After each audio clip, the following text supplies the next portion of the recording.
Hello,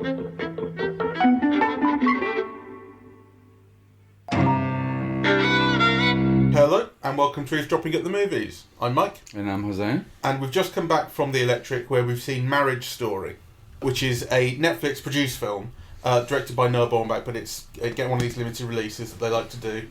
And, it felt long to me, but maybe that's a function of how tired I am, having woken up so early. I liked it, though, an awful lot, and I think it's really brilliantly written and performed piece of work. It didn't feel long to me. I think it's the first Noah Baumbach film I've seen.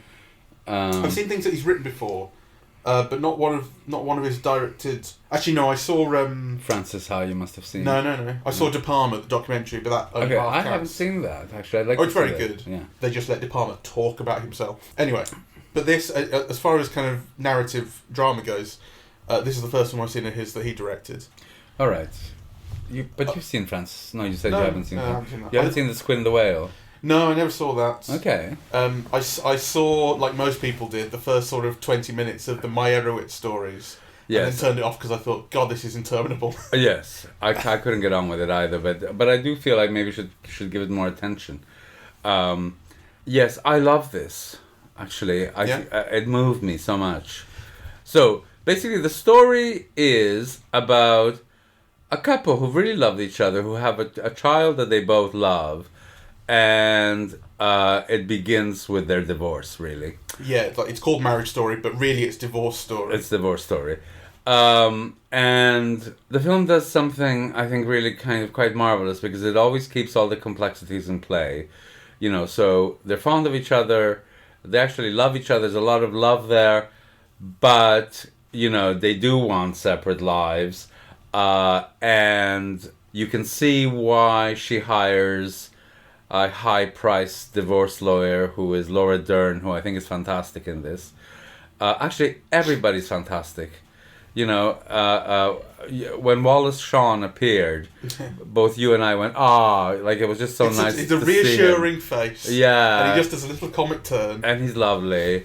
And actually, I love seeing Julie Haggerty, who plays the mom again. Yeah, I mean, it feels like I haven't seen her in anything apart from Airplane. But she's so memorable in Airplane. Yeah, she brings that kind of energy to this. Yeah, she's a real kind of 80s figure, really, and it was lovely to see her in that. It's just so beautifully observed, and kind of there's a climax. So Scarlett Johansson hires a lawyer, which they've agreed really to keep things simple. He doesn't want anything, right? But they begin to kind of play hardball, and one situation leads to another, which everything gets worse and worse and gets exacerbated, and they're spending like tons of money on lawyers, and really it's the key thing is because he wants his son to know that he's fought for him. She's moving to a new life in LA, and his whole life is in New York, and really kind of it's almost like the ending is inevitable, like he's going to lose, right? So the whole film is about two good people who have a lot of love for each other and a lot of love for their child, living through, a terrible moment for both of them. Though I think it's his story. It's primarily his story, I agree. And I think it seems to be based fairly heavily on Noah Baumbach's own experiences getting divorced from Jennifer Jason Leigh. Right.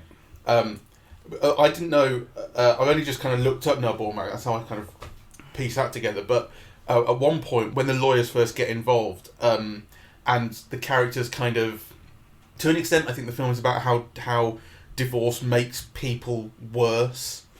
Like the worst parts of these people start to become very exacerbated, and the love that you've seen between them at the start. Can I just interject for a moment, because the film actually says that.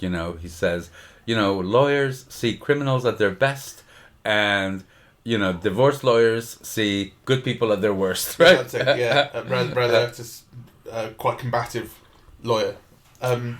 So yeah, like, you see these people kind of start to get worse. And at one point I thought, not even knowing that this was by Noah Baumbach, in fact, I didn't know that until it came up at the end in the credits.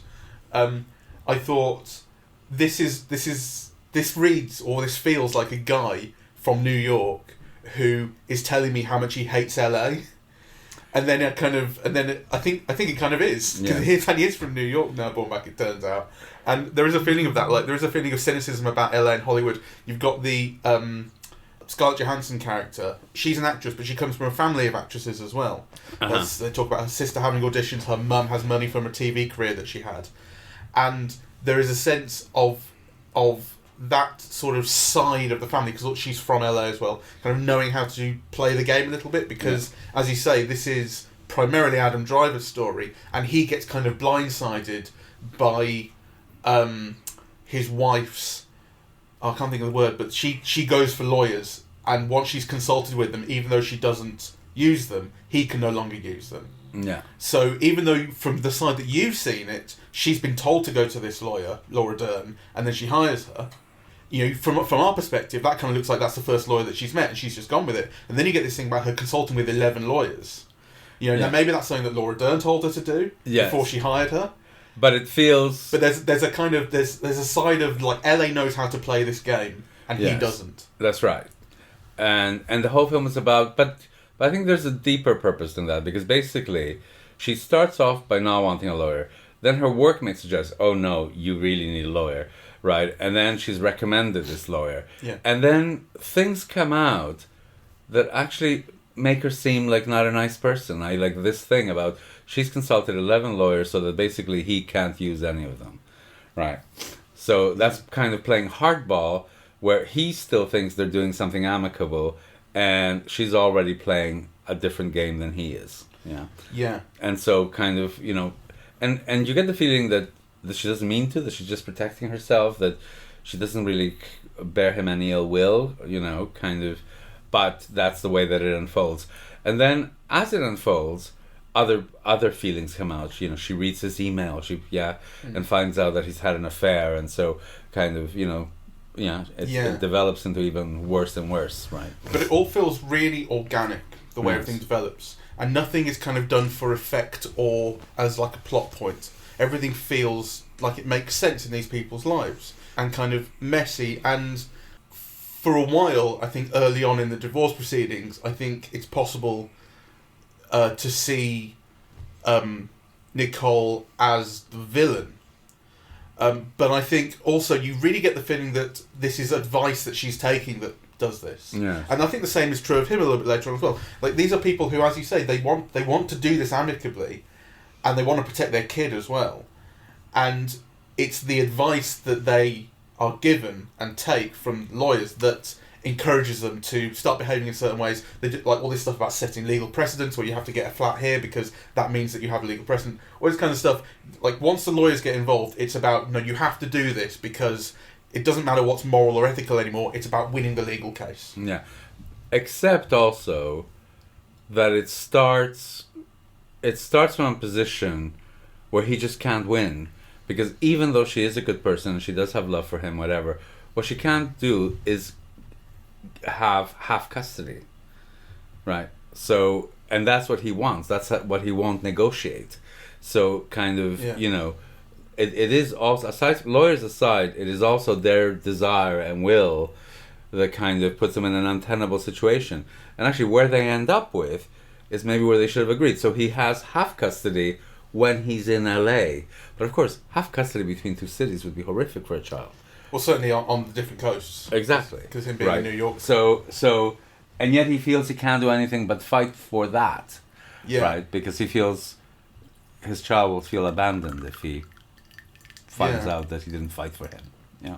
And then and another side to him is, you know, like I say, you can look at her as a villain, but he, you know, what she brings up about the way she kind of felt during the marriage, also kind of rings true. Sure. To an extent, and I think this is where the complexity comes in. There's that fantastic argument scene where, while they're in the midst of these divorce proceedings, she goes around to his place that he's renting in LA and says, "Can we try and work something out between us?" My God, that is such a great scene. I think that's one of the best scenes I've seen all year. It's magnificent. It evolves so beautifully. It reminds me of the scene in Before Midnight, I think, the Linklater film, where it's like a 20-minute argument scene, similar sort of thing here, and it's about how an argument can evolve It ebbs and flows. It starts from the tiniest thing. It can die down and kick up again. It's a brilliantly written scene, both of them. And in that scene,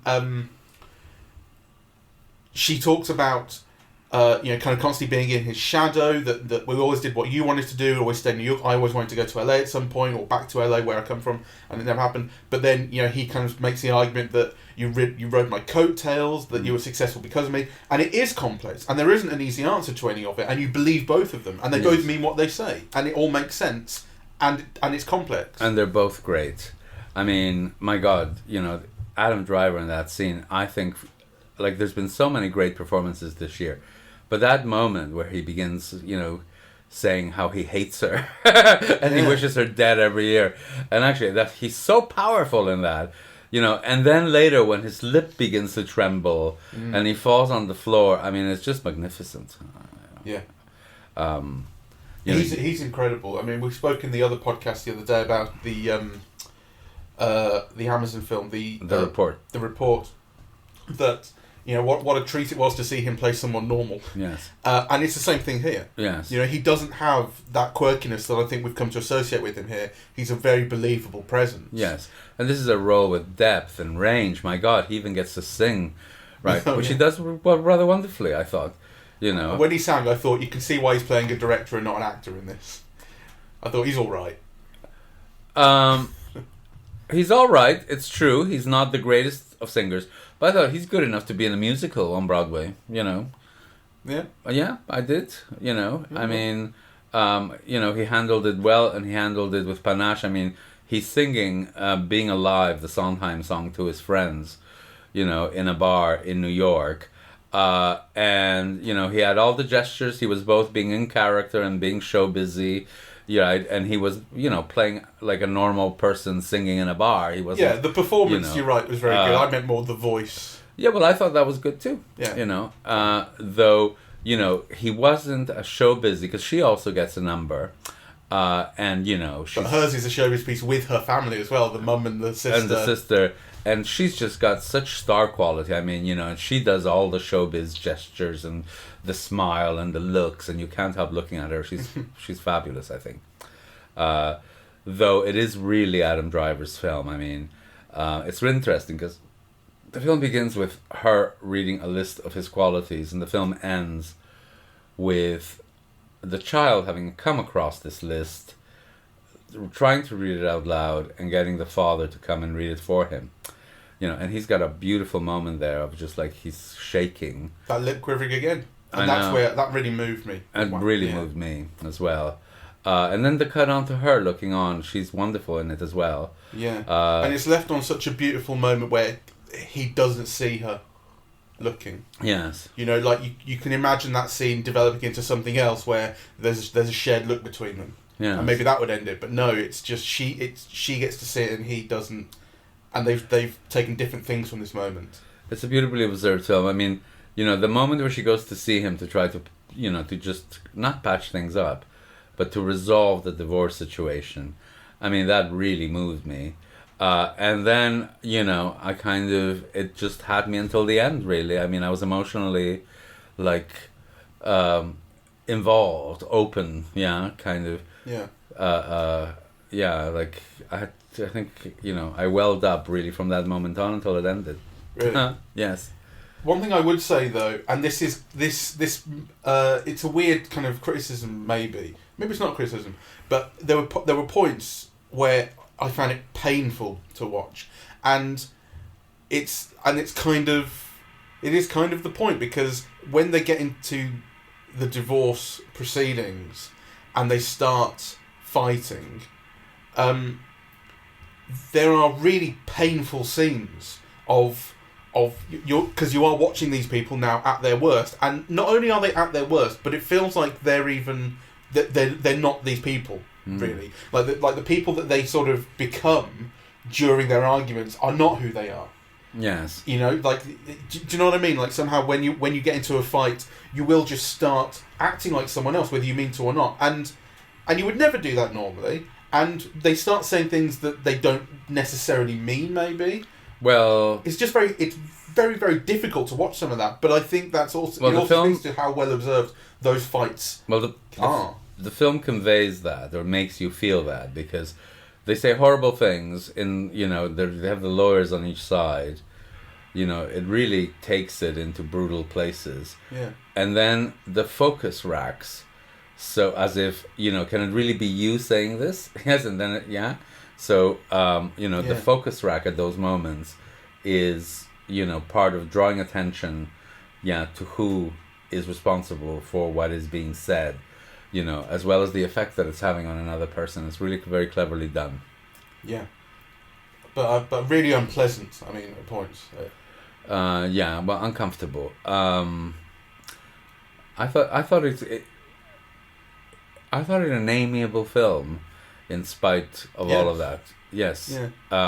With a good sense of humour. With a good sense of humour and kind of, I don't know, tender-hearted, really. So, for example, the scene where he's had an affair, you know, with a member of the company.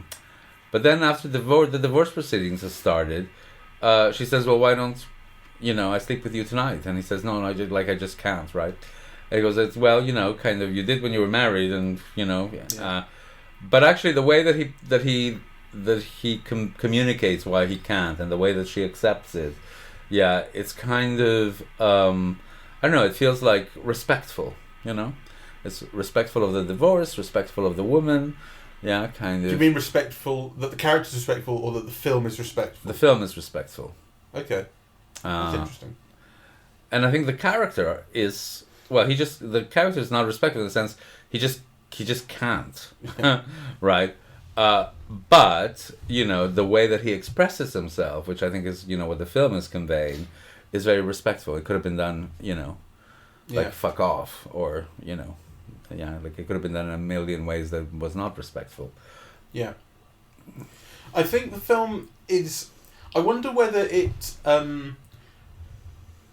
presents as much of an indictment of kind of the divorce industry, if you like, as it might seem, because I think there are certain criticisms that it seems to make of I mean, first thing, you get these big shot lawyers who, first thing that comes up is how much they're going to get paid, $10,000 retainer, $950 an hour, whatever it might be. You know, these huge, vast sums of money. You think, okay, he's got this MacArthur Genius Grant, but Jesus, how can anyone afford this? You know, how is this?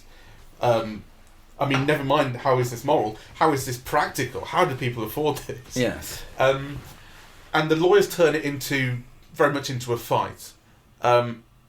Well, the big shot lawyers do. You get this smaller lawyer played by Alan Alda who really knows he can't win anything, and the only reason that he's gone to him is because he's been blocked from seeing all these other better lawyers. Alan Alda was my one miscasting, I thought. And it has nothing to do with him, you know, because I think he's very good, and this, you know, might be a terrible thing to say, but it's true. It affected me as a viewer, which is he's got some kind of palsy or something, or, you know, his arm kept shaking. Yeah, no, he had like a restless leg syndrome in his hands because he's old and stuff. And I mean, it seemed to be an acting decision. I don't know if that was. Oh, I didn't think it was. I know. I thought, to me, that was saying that like this character is so unsuited for this at this point in his life. I didn't think that at all. I thought, you know, because his head and his voice were completely steady, and his arm was actually trying to be hid under the table, except it only covered so much. So if it was an acting decision, he wouldn't have covered it. No, I'm not sure that's true. I mean, I think that's if anything, if he were actually, well, I don't know, so maybe he is, but if he were actually in kind of early stages of something like Parkinson's, you would expect to hear that in his voice as well. That's why I thought it was. So he doesn't have Parkinson's, but I think there's, you know, he's got some kind. I thought it was a problem, you know. So okay, so if it's an acting decision, bad acting decision. If it wasn't an acting decision, bad casting, because I found it really distracting. Okay, I didn't find it distracting. I think it was there to be noticed. You know, I needed just to point out that this guy is not in good shape to be practicing law, and he's really not the guy. You know, he cannot possibly stand up to Laura Dern. You know, that's kind of. I mean, look also what he's wearing. You know, he wears this brown suit. He doesn't fit in. He's like a mom and pop lawyer. Yeah. You know. Well, except you're told that. You know, he was the hotshot corporate lawyer. Was. Well. I mean, that's it. That's why he's ended up there. You look at his office, stuff strewn about. He's got a cat. Yeah. You know, it's not the same. Like, as Laura Dern with her several spare offices that she can send them into. Well, that's true. You know, but I didn't take that as a comment on his ability. I took that as a comment on a choice, because you also feel, I mean, he must be 80 or something, so you know he's kind of moved into family law for fun. You don't get the sense that it's a necessity for him. No, but I still think the point comes across that he is far from the best lawyer you could choose. You know, you look at the status of his office, the status of what he wears, his age, his physical state. That's true. I think that's kind of what's going on there. I mean, also the fact that he says things that Adam Driver kind of has to correct him at points almost. Yes. You know, it's like that doesn't happen with the other lawyers. Yes. They're on top of it. So he's old and, you know, Alzheimer-y, or his memory's not as good as it was. But the arm thing was super distracting because it was only one arm. I did actually think that it was an illness or something of the actor, not. Well, I'm not sure. Choice. Do you mean when it was under the desk? Because to me, that's actually his leg. You know, it's like when you have restless leg syndrome and your leg's doing that. That's to me is what that was doing. And then he had his arm on the desk, which was, you know, what kind of shaking. Okay. So it seems to be all over his body. I didn't notice it. I just noticed one arm. Yeah, fair enough. You know, his leg had it going quite a lot. And he's got Parkinson's disease. Oh, really? Does it? So it's not an acting choice. Okay. Well, it may have been a casting choice that I appreciated either way. Okay. But I think that what I was sort of trying to get to with the lawyers was you can see sort of why lawyers have to exist in a way, not just because divorce is a legal proceeding, but also that this is something that can't be worked out between people, because when they do try and work it out themselves, as we mentioned in that argument scene, it gets out of hand. They can't speak to each other, you know. But of course when the lawyers get involved, it's a fight to them.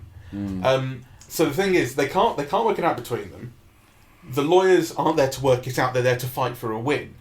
Everything in my head kept coming back to, if that scene at the start where she had this long list of what she likes about him because she's been told by this therapist, this marriage counsellor, to do this, and then she refuses to read it out. So we've heard all this, and then she says, no, I'm not going to tell Adam Driver. And I just kept coming back to, if only she had read that out, and they'd been as forthcoming and as kind of honest and whatever in that meeting at the start, you know, how different their lives could be, because ultimately that's what it comes back to at the end. After all of this is worked out, it comes back to that note and and those feelings and that kind of outpouring of emotion. You know, I just thought, God, it's actually it's an advert for therapy, this film. I thought there was one moment that was overly symbolic. I mean, it worked on me, but I thought it could have been better. And that's the moment when he brings a child over and they close the door. Remind me. Right at the end when all the doors upstairs close. Yeah. And she's got the new boyfriend and stuff. Yeah. When it's all been worked out. Yeah. Yeah. But there were very beautiful moments, actually. And so there were moments of tenderness. So even after the divorce, you know, she orders from the menu for him because he can't make up his mind, and you know, she ties his shoelace at a certain point, and you know, even at the worst moment of the divorce, she cuts his hair. Right, they're all kind of moments of feeling and tenderness. Yeah. So I think this is kind of, you know, what makes this film so unusual. Yeah, that it's so well rounded, and it has depth, and it kind of dramatizes complexity. Yeah. Complex emotions, how, you know, people can be in love and hate each other, and, you know, and kind of, you know, two basically good people kind of who love each other doing terrible things to each other, you know, in a process of separation. I loved it very much. Whoever chose Laura Dern's wardrobe was a genius, right? Because the wardrobe speaks to character. These tight-fitting suits of a gym-toned woman, you know, who's obviously kind of, who you know, is an Amazon, who's using her body and her sexuality and her hair and everything she can bring to the table to win her case, right? She's a cutthroat, chic, you know, accessorized, like, completely. the outfits are wonderful, really. And she's a performer, as in the character is a performer. Yeah. And an amazing advocate. I mean, you want her on your side. So when she first meets Nicole, and she's kind of inviting Nicole to tell her story.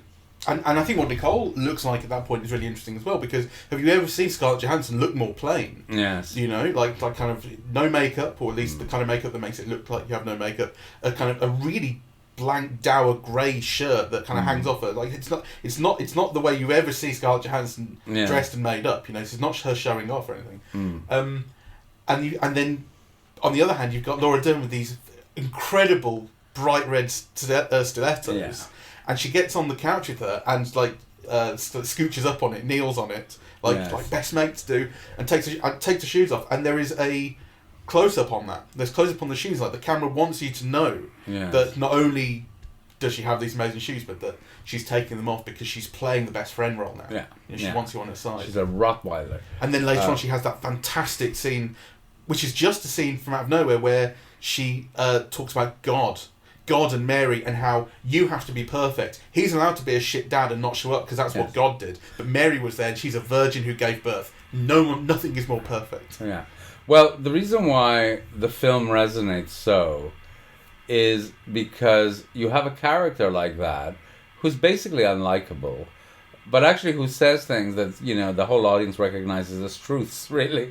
Yes. So kind of she's rational and logic, and she tells you the way that society will play this out, which also kind of gives an impetus to her actions and actually to Scarlett Johansson's actions. Really, that whole thing of how often do you drink and have you done drugs, and she says you cannot say any of that, which is the precursor to that speech that you're talking about. Yeah. It really makes you understand it, and the film makes you understand it as well. Kind of you have people in the hallways who are getting into arguments with each other. Anyway, I think all of that speaks to a cynicism in society that the film is acutely aware of and critical of.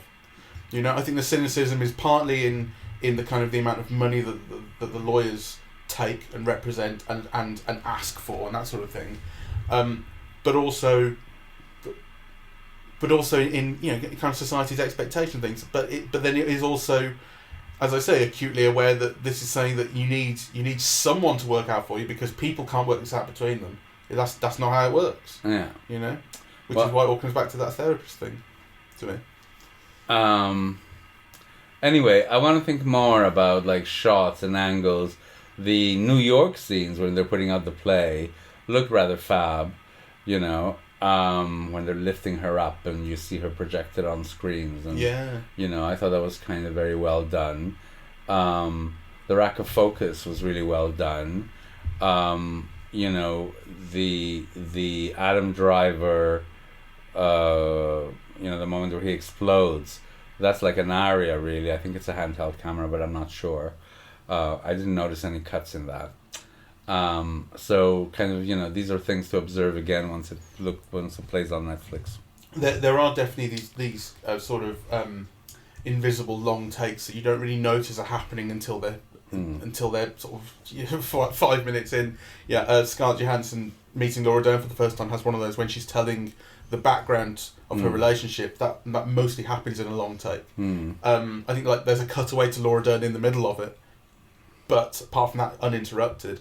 And also I think in the orchestration of that scene where she gets her sister to serve the papers to Adam Driver. Yes. That's such a long scene. I think if you think about how a different film would have handled it, there would have been the thing about telling the family this is what's going to happen, and then Adam Driver arriving, and then he gets served the papers, and they would all feel much more separate. But this happens here in one very long scene that evolves beautifully over time and changes, and before you know it, you've been in this scene for sort of 8 or 9 minutes, and it's still the same real time conversation that's been happening since the start. But the goals and the ideas and things have changed throughout. I think it's great. Yes, I think so too. And Scarlett Johansson has 2 moments. One where he's looking at him blowing up, and the other one where she's looking at him reading the letter that she's written about his good points, where she's just absolutely transparent. Yeah, it's very interesting to see her face. So, she's kind of welling up, not quite crying in those two moments, but just kind of transparent. Really, it's very beautiful what she does in that. Because she's quite closed in through much of the beginning. Yeah. So anyway, that's it. Yeah, it's an interesting nuance, I suppose, to the story, because she's the one who initiates the divorce, and so she, in some sense, has more of a strategy maybe, but he is kind of reacting to everything. He doesn't have the kind of the initiative at any point. He doesn't take the first step. His is a very reactive sort of part in the divorce. Yes. But you get the feeling that he wants it all to go away and to be resolved. I mean, she's the one who walks out of the therapy session. He's quite happy to read what what her good qualities are, and she walks out of that. So, she forbids him to say them. So, yeah. Anyway, I think it's very good. A really, really well observed, well written drama with loads of brilliant scenes. It just starts with there's like one scene from beginning to end. Every scene has a brilliant shape and style and idea in it. I think it's great. Good. All right. And maybe I should watch more of Noah Baumbach's films. Yes, you should. But he seems like a bit of an indie wanker, to be honest. I think part of the problem, or part of the reason why I've just been resistant to him, though I liked all his films that I've seen. I liked The Squid and the Whale, and I liked Francis Ha, but I wasn't buying into the hype. Like, some people were saying, oh, Francis Ha is the best film of the year, and so on. And I just found it a bit too artificial, a bit too neat, a bit too also privileged, really. Yeah. So, which is interesting, because that didn't strike me at all this time around. Though, of course, in a way, they are, I suppose. But anyway, I think this is his best, or the one I like most. I'll have to look at it again to see whether it is his best. But yes, I recommend everyone see it. It'll be on Netflix soon. Yeah, I think December it comes out on Netflix. It's December now. Fucking hell. It's probably on Netflix as we speak. Well, it will be by the time this comes out, because I've got so many of these to edit and my computer's still getting repaired. So. Right. All right, well, let's end it here. Yeah. Thank you all very much for listening. We're eavesdropping at the movies, and we are on iTunes, SoundCloud, YouTube, Spotify, Facebook and Twitter is the social media, and the website is eavesdroppingatthemovies.com. Thank you very much. Goodbye.